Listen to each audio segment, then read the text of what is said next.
welcome to the newest episode of the Rambling Bout Wrestling Podcast. I am your host, Nick Pearl, and this episode's going to be a little different than the prior two that we've had so far, and I'll get into that shortly.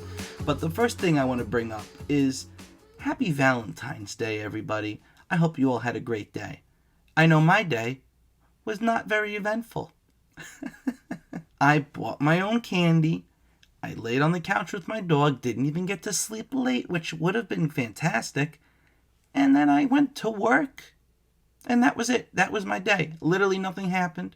I saw my family. We had a good time. I was able to bring home some goodies for my family that I gave as Valentine's Day gifts. If you call expired over-the-counter items from the pharmacy that I work at gifts. For free, because I'm a cheap man. I did get them candy too, but I also bought it for myself. So, besides the point, the second thing I want to get into before we get going here is YouTube is really annoying with copyright issues with my video version of the podcast. So, going forward from here, it's mainly going to be on Instagram. YouTube will be getting a version of the podcast. It's just not going to be the exact version that Instagram has. This episode, like I said before, is different than the others because I'm actually not doing this one on my own. I have somebody coming on, and you may have heard me talk about him before. Ladies and gentlemen, boys and girls, this is a very special episode of the Rambling Bout Wrestling Podcast. So today, I actually have a guest. This is the first time we've ever had somebody else on my podcast. And this guy is more than ready to be on the podcast. So let me introduce to you someone you may have heard from the first episode of when we went to the Madison Square Garden holiday show. Ladies and gentlemen, this is my cousin, Eamon. How we doing? Thank you for having me. What a great introduction. We're going. All right. Not like we were talking the entire day. Yeah, I don't. So what we are going to be talking about is I have some things that I need to bring to Eamon's attention. We will get into Dynamite because we just watched and we want to talk about it. Insane. Before we get into this, Eamon, I have a question for you. Yes, sir. Did you watch NXT? I did not, but I saw some highlights. What kind of highlights did you see? I saw we have new tag champions from a good tag team that I like in the Wolf Dogs. I think they're called the Wolf Dogs, yes. You like them as champions? I do. I think they're very good. They had a really good run in the Dusty Rhodes Tag Team Classic.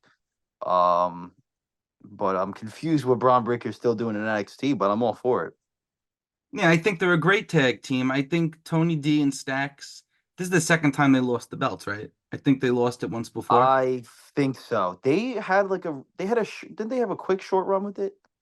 They had something like that. I couldn't tell you, it's hard for me to remember those titles, but I think the Wolf Dogs, they're going to be great champions. This is actually Baron Corbin's first title reign in 7 years. Can you believe that? What was his last reign? Was the Intercontinental Championship? United States? I don't know. Was he Intercontinental? He might have been. I don't know, but this is good for Corbin. This is the best his character's been in a very long time. Him and Breaker, they have that chemistry, which you need to have. And I mean, I think Breaker should be off of NXT. But for the time being, I guess this is just the payoff to them, putting in a lot of work. I guess they're kind of using him, I guess, like they're trying to incorporate guys like it to NXT and the main roster like they do with Dragon Lee, where he comes in and has matches. Dominic Mysterio had a North American Championship run on NXT, but also brought it to the main roster. So I think it's a good idea to have him, still appear in NXT, promote that brand. He could show up on SmackDown with the NXT Tag Team Championships. Hey, kind of, watch NXT on Tuesday. It's a pretty good show, which it is a good show. Most of the time it's a good show, but there are some things that happen that I don't even, sometimes I just got to turn it off. But that's all we'll say. But speaking of NXT, we have new tag champs, but there was a women's champion. I think it was a women's championship match that they were filming for a future episode of NXT. And we Oh, had yes. the current champion, Lyra Valkyria. I love her. She's been great since NXT UK. I'm glad they're giving her this opportunity. And she was having this matchup against Shotzi. Shotzi, apparently, there was a freak accident, and Shotzi injured her knee pretty badly. I don't know to the extent, but Eamon, I got to ask you, how many people in NXT and the main roster have had knee injuries in the last like year? There's been a lot. There's been a lot of injuries. I think Seth Rollins has an injury. Now Shotzi has an injury.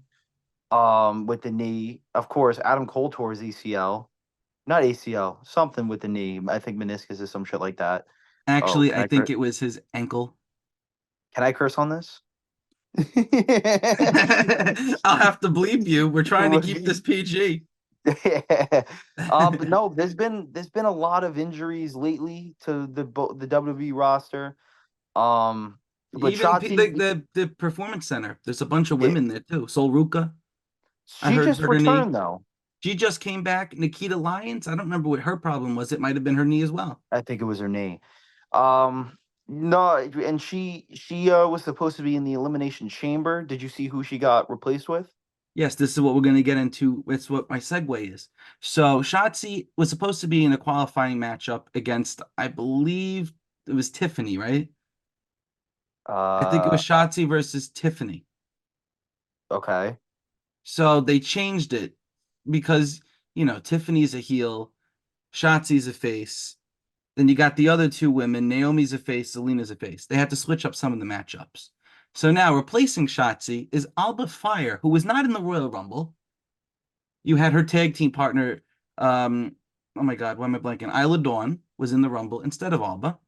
So you got Alba Fire versus the returning Naomi, and you have Tiffany Stratton now going up against Zelina Vega. Both of these matches are going to be great as long as they're given some time. But I don't think anybody thinks that Zelina or Alba are going to win. It's obviously going to be Naomi and Tiffany. They were in the final six of the Rumble. You agree?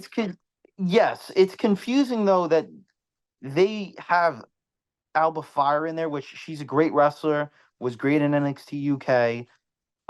But they don't have Jade Cargill in it, who had a really big spot in the Rumble and had a great performance. Obviously, everybody knows her from AEW, and she actually was a big ratings draw for AEW. Whenever her matches were on, she'd get a nice ratings bump for the Dynamite or Rampage that she was on. But it's confusing why she's not in it. But I think the match is going to be just fine with Alba Fire in it. They will be having a second chance battle royal, though, Eamon. Mm-hmm. And Nick Aldis was saying that there's going to be people need to tune in because there's some stuff that's going to be going down.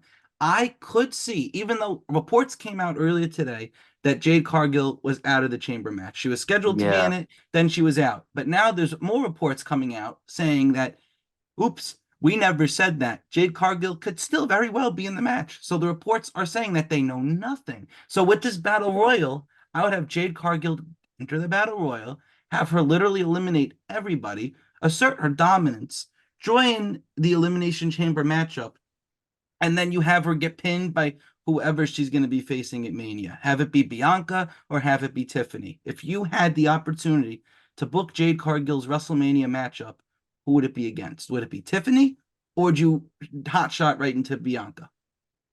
I think you got a hot shot to Bianca. After the Rumble, they had a lot of momentum with her, but she hasn't really been doing much and really seen much on TV. So, but they could always build a match because when she did debut or when they announced her signing to the company, it was seen as a really big deal. So and she was in a Super Bowl commercial too. So I think that is a pretty big match to put on at WrestleMania, her and Bianca Belair. But I would also like to see Tiffany as well. I think that would be cool, but I don't think it's going to happen because Tiffany is also coming from NXT and is not as well known on the main roster. But if you put her up against Bianca, that's a big time match, and if you give her the win, You solidify her as one of your top women's stars. Yeah, but at the same point, you're saying Tiffany's not as well known. She did have a feud with Becky Lynch. She was on Raw. She has She that did. exposure that Jade never had. She wrestled in WWE. Yes, she's in AEW. Yes, she's in a Super Bowl commercial. Mountain Dew, very nice. Jade has been in backstage segments with these women, but she has not wrestled. But whichever way they go with this, I'm fine with. I think I Tiffany, think this would be great for her, but I think Jade should get the Bianca match at Mania. Yeah, the Bianca match is the bigger match, and she wins that. She's a solidified top superstar because Bianca has been, shown on TV as one of the best women's wrestlers in the company. So if you have her go in WrestleMania and wrestle Bianca and win, you're going to solidify her as one of your biggest stars. The thing though with that, Bianca is actually undefeated at WrestleMania. This is the new Undertaker streak. She's like 3-0. Are they So trying? Do you think they're going to try to continue that? Because she did mention that during the press conference. I think they're gonna try to continue that. So if you have the Jade match, that look, I'm fine with Jade losing. She doesn't need to win her first matchup, but I think she Bianca, does. I think Bianca's gonna have a major. She's gonna be the Undertaker of the women's division. You got to beat the EST at WrestleMania. You can't spell WrestleMania without EST, and that's gonna be her gimmick for the next 15 years. She'll be I, 22-0. I don't know if it would be a good idea to have Jade lose her first singles match, especially at WrestleMania. I don't think that's a great start for her. You're trying to solidify her as one, the big signing that they said she was, and you're going to have her lose at WrestleMania. I mean, in her first match, singles match, she's only shown up in the Royal Rumble as her only WWE match. I don't know about that. Well, whichever way they go, I'm excited to sit there and enjoy the ride with you. Mm-hmm. So, this is what we really want to talk about. Now that we got that NXT shenanigans out of the way, let's get into AEW Dynamite reactions from Valentine's Day. Eamon, they really showed their love to us with this episode, don't you think? Oh my God, yes, it was a very good show from top to bottom, with not only great wrestling but great segments. Where do you want to start? So let's just go through the card. I have it pulled up. So the opening matchup, we had Dax Harwood versus John Moxley. A great match. I was concerned they were going to go to a time limit draw, even though they just did it last week. I wasn't sure, but Dax Harwood and Cash Wheeler are primarily tag team wrestlers. Every once in a while, they need to have that singles match to show that even though they're in a tag team, they can be pushed into the main event immediately. Harwood definitely held his own up against Moxley. What do you think? What are your thoughts? I thought it was a great match, hard hitting. Both of them were hitting each other really hard with the chops and the slaps. Um, and I do think with the time when we draw last week and Justin Roberts counting down the clock during the match, it did make me think personally that, hey, this could go to a time limit draw. To kind of build this feud up, which I think is good from AEW standpoint, is that they keep the fans guessing. With there's always a chance that it could be a draw, but I thought it was a great match. Went down to the wire, it went like 20 minutes or so, almost 30. Um, hard hitting affair. Great match to open the show. The crowd loved it too, and I think good finish. Yeah, I like that finish. That's how you put over Moxley winning by any means necessary, and you put over Dax Harwood's heart on Valentine's Day. The matchup I want to see coming out of this, they do have a tag match coming up next week on Dynamite. You have Yes, FTR versus Moxley and Claudio, but the matchup I really want to see is Claudio and Cash Wheeler, because that those would be two are gonna good. go, they're gonna go freaking crazy on each other.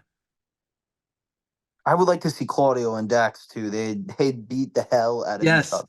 See the They match. would See, beat the even though hell out of they're each other. that's the other thing is when two tag teams are feuding, you can get all these other types of variations of the matchups they can have. For the pay-per-view, I still don't know what Moxley's going to be, his role is going to be.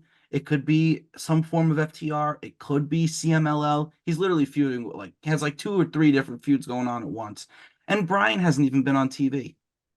The thing is, I don't know because right now he's scheduled to appear in CMLL at the end of March in a trios match against some of the big CMLL stars, including Mystico and Blue Panther.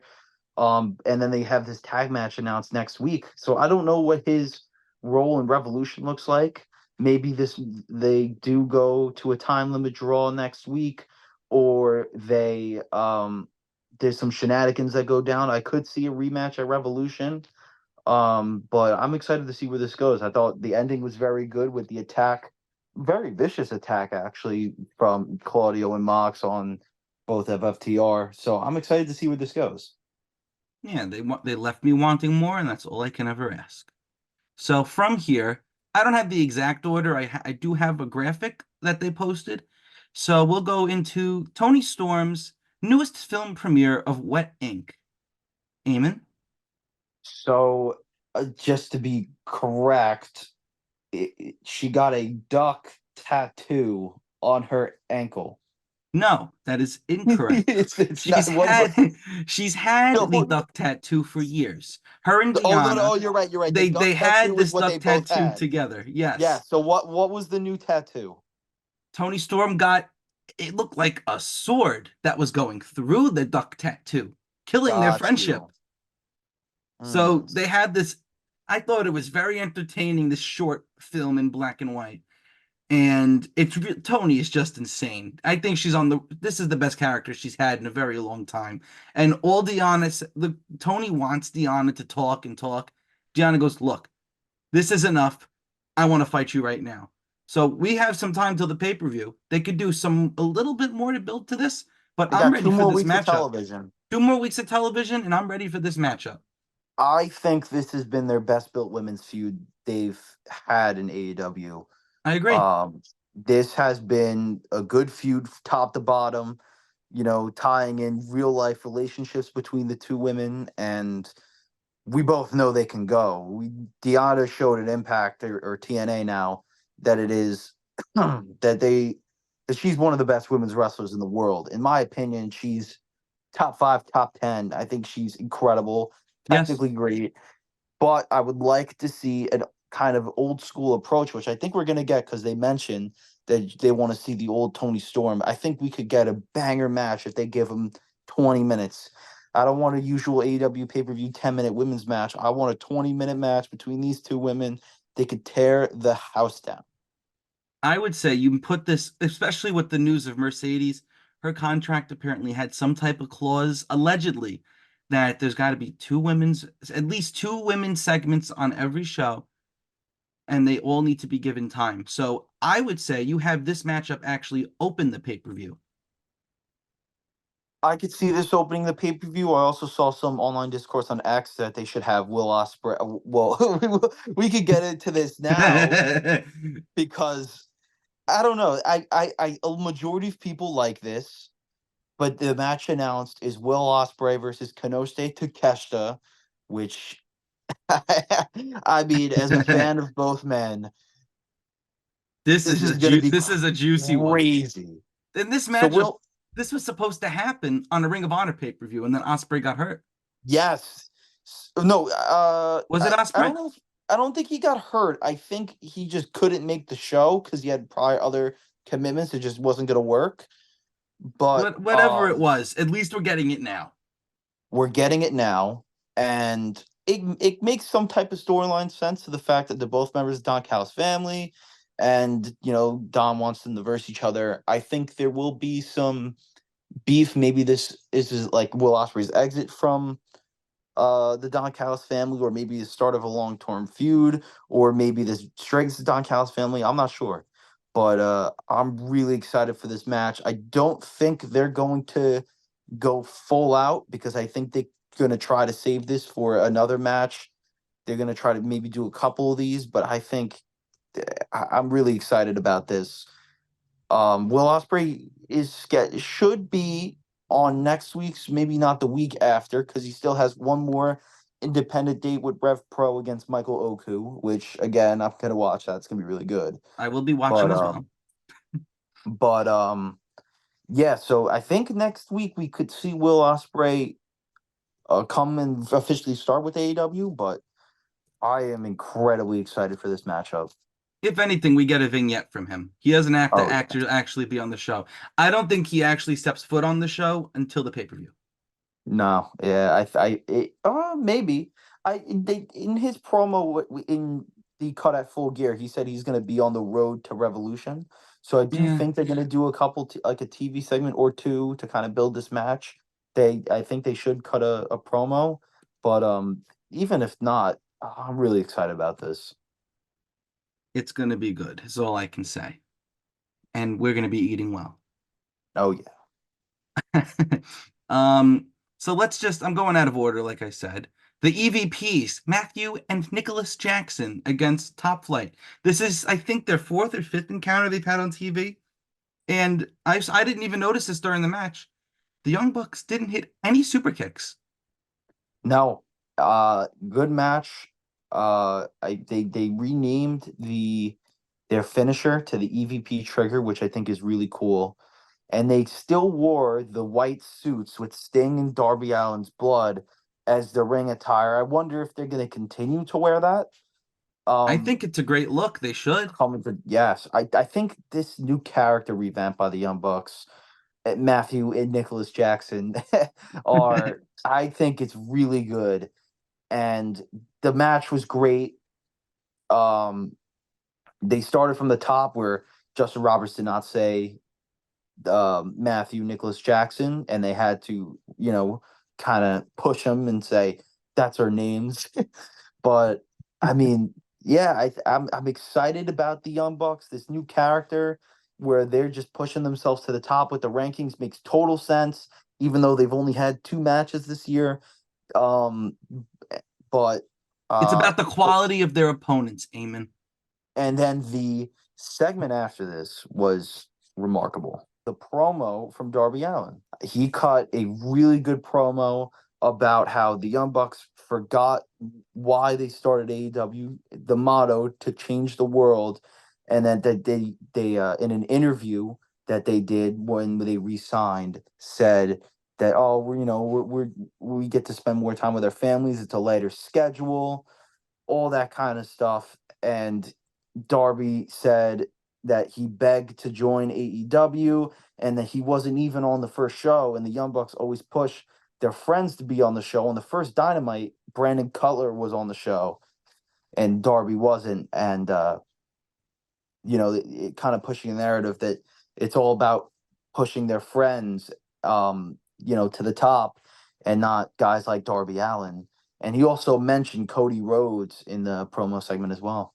Never said his name, but we can Never assume said it his was Cody name, Rhodes. We can assume that it was Cody Rhodes. But yeah, but Darby, fantastic. I'm so excited for this matchup. If this is exactly what Sting wanted his retirement to be about, he couldn't have asked for a better tag team to go out with. The Bucks and they're gonna make him look like $1 million. and I think the Young Bucks will win this match. I think it's kind of predictable, but also you could have Sting win his last match, but Sting's an old school kind of guy. He's probably gonna go with the usual route that all these guys go, where you lose your last match and he gets pinned on his way out to put the talent over. I actually have Sting and Darby retaining their belts and then Sting Really? leaving the belt in the middle of the ring after. But that's for another episode when we do our pay-per-view predictions. Moving on from this, we had Hangman Adam Page, Samoa Joe, and Swerve Strickland in-ring segment, building for their world title match at the pay-per-view. I just want it now. I just Oh, want you it want it? now. All three of them could feasibly win this matchup, no matter which way you look. I would still have Joe retain just because he just won the belt from MJF not too long ago. And I think Swerve and Hangman, we're going to get like a best of 7 or something with them. This is a 5-star match in the making. I really think it's going to be modeled like Joe's triple threat match in TNA that he had with Daniels and Angle. Not Daniels and Angle, Daniels and Styles. Sorry. Yeah, I don't know Um, what you're thinking of. but I really think that the promo segment was fantastic. The one thing I could rule out is I don't think Hangman Page is winning the title, but I could see Swerve winning the world title. He's incredibly over. He's the best he's ever been. And if you really want to, Revolution is kind of like a new step for the company. They got, Will Ospreay starting, Mercedes coming in a couple weeks, the possibility of Kazuchika Okada coming in, take this company to the next level. It could be putting the title on Swerve, but Samoa Joe's a great champion. I do think he will retain, but it, it, I do like this because you could see Swerve winning. I think this feud has been so well done that these two men are so obsessed with each other that Samoa Joe doesn't even have to be pinned to lose the title. It could be Hangman taking the pin. It could be Swerve taking the pin. This is this promo segment was great. I'm excited for this. What we're gonna get into real quick: Sky Blue and Willow Nightingale. Good match. That's it. Good match. Yeah, Good that's it. match. Yeah, Good match. I See did Stokely an see appearance. Stokely. Yes, I do think this is leading to Megan Bain. Actually, I saw on Yes. Twitter. So Megan Bain, if you guys have never heard of her, very, very excellent women's wrestler. She had a great run in Stardom. AEW kind of lent her to that company to let her build herself up. She wrestled a couple matches on Dark back when Dark was a thing. Her finisher is a Tombstone Pile Driver. I don't know if it still is, but at that time it was. And she's just massive. She got a big presence. She's going to be a game changer. And then with all these big women signings they got Deanna, Mercedes, Jamie Hayter hopefully coming back. You're going to have Megan Bain, the women's division. This is an Camille all-time possibly. high. Camille as well, yes. Almost forgot about her. It's a lot to look forward to. All right, so we went through everything on this show except for two matches that I think both of them were just excellent. We had Adam Copeland versus Daniel Garcia. Great matchup. Adam actually played a little bit of a heel during the commercial break. The people really wanted Garcia. I really did. It could have gone either way. They ended in the DQ. Looks like they took out Adam Copeland for the time being. They hit him with a concerto. So, good match overall. I thought once the finish happened, I was like, oh, come on. I wanted to see this kind of play out. But they did the ending segment so great that I was like, all right, like I could get into this. Adam Copeland got hit with a concerto after Nick Wayne broke up the match and ended in a DQ. Nick Wayne and Luchasaurus. Kill switch, Eamon. Kill switch. And then Daddy Magic tried to get involved and save Garcia and Copeland, but then Kill Switch attacked Daddy Magic, and Christian hit Edge with the concerto. So, do you think Edge is out long term, or do you think this is a triple threat as well for the TNT Championship? In my reaction, which I'm going to insert right here. Ooh!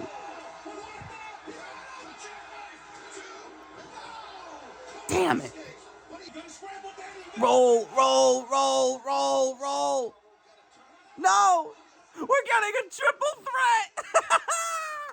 Oh, baby, we didn't call that one. I thought it was going to be a triple threat match, but then I really thought about it. Since they hit him with the concerto, I think this opens up Garcia versus Christian, and you could always revisit Edge versus Garcia down the line. You could always go back to Edge and Christian, but I think for now, at least for 2 weeks, Copeland's going to be out. Let Garcia have this matchup here against Christian.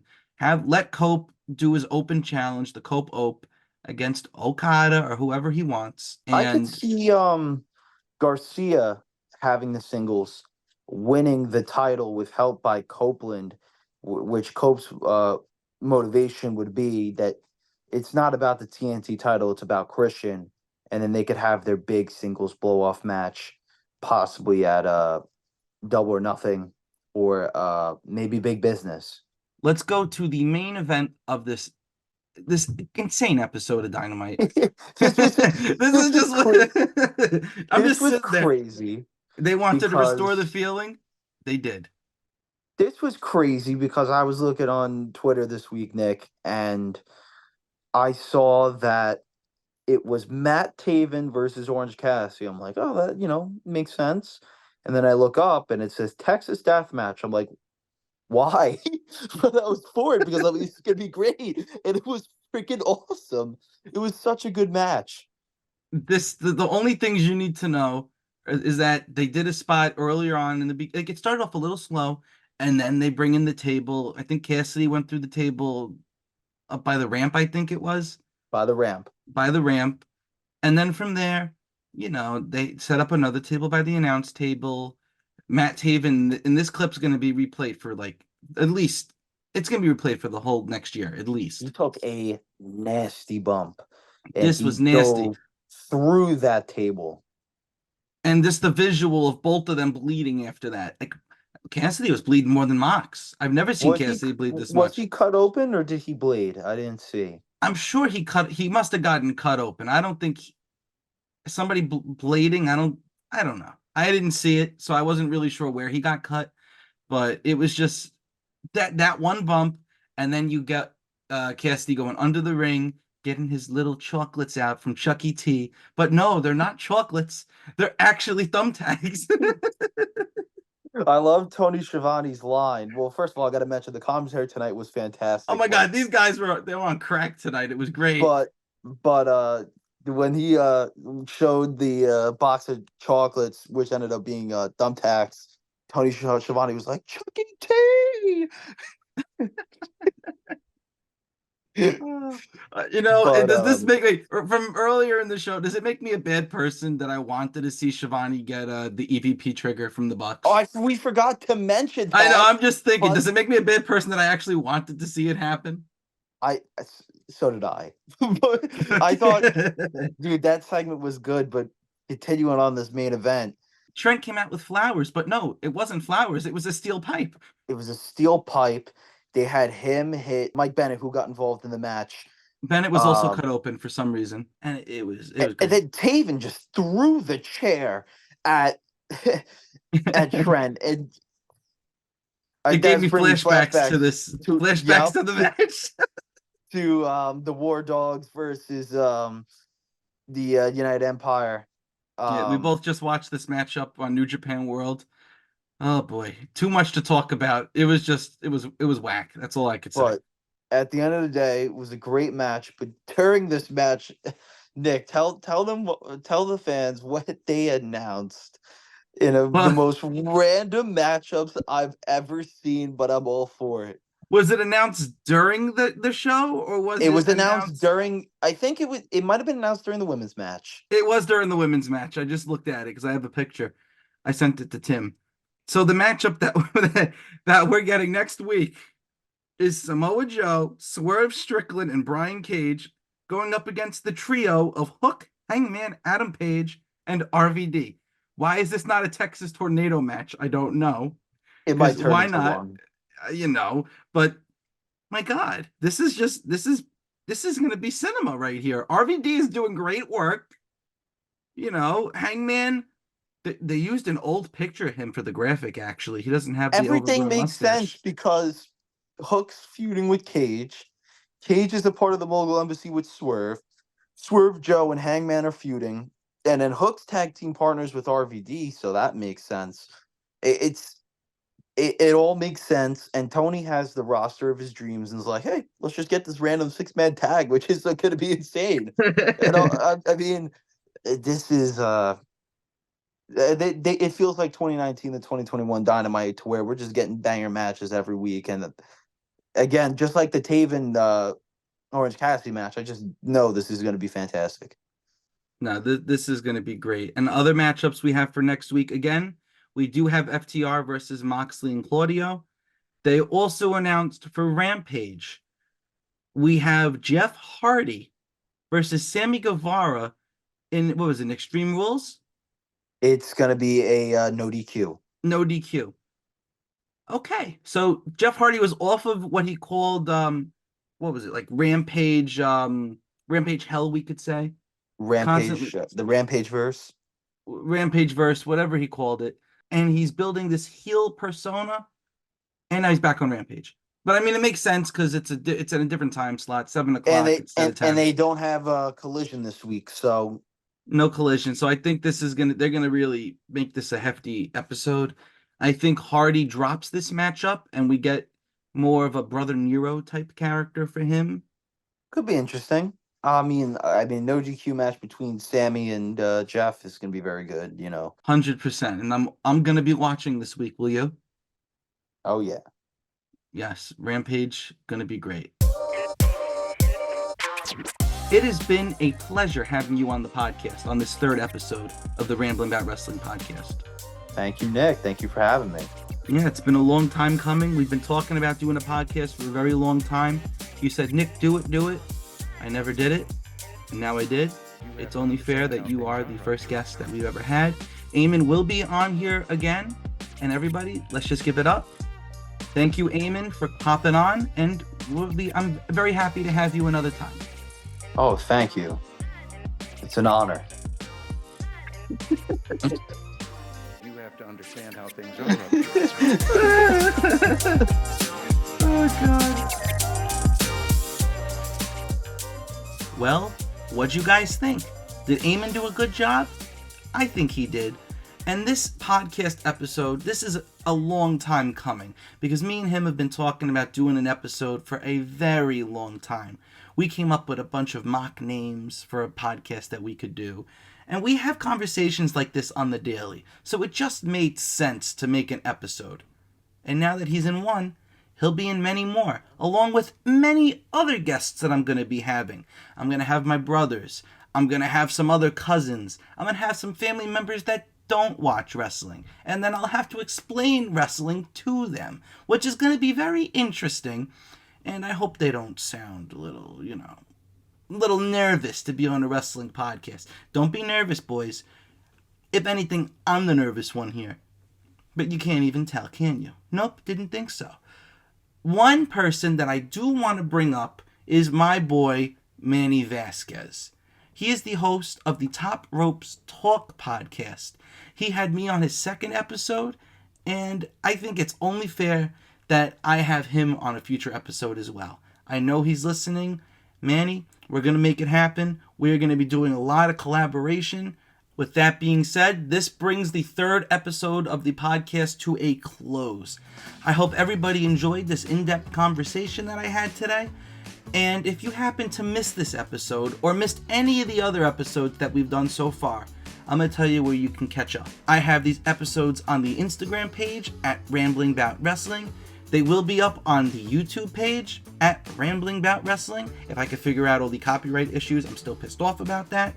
And if you want just the audio version, they are on Spotify, Apple Podcasts, iHeartRadio, Pandora, anything that you want, I got. So thank you all for watching and listening, and I'll see you all on Tuesday.